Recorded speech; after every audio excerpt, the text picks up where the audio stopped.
Telugu Desam party ఏ స్వార్థం కోసమో కాదు, ఎవరి కోసమో కాదు పుట్టిన పార్టీ.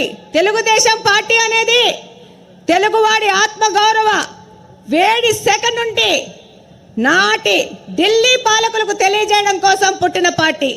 తెలుగుదేశం పార్టీ అంటే బలుగు బలహీన వర్గాల అభ్యున్నతికి, రాజకీయ ఆర్థిక స్వాతంత్రం కోసం పుట్టిన పార్టీ.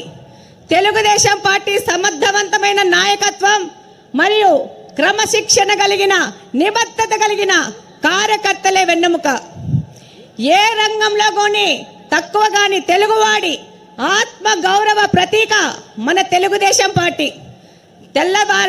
తెల్లవాడి నుంచి మనకు స్వాతంత్రం తేవడానికి గాంధీ మహాత్ముడు పుడితే, తెలుగువారి ఆత్మ గౌరవాన్ని కోసం పుట్టిన వారు విశ్వవిఖ్యాత నట సార్వభౌమ స్వర్గీయ అన్న ఎన్టీఆర్ గారు.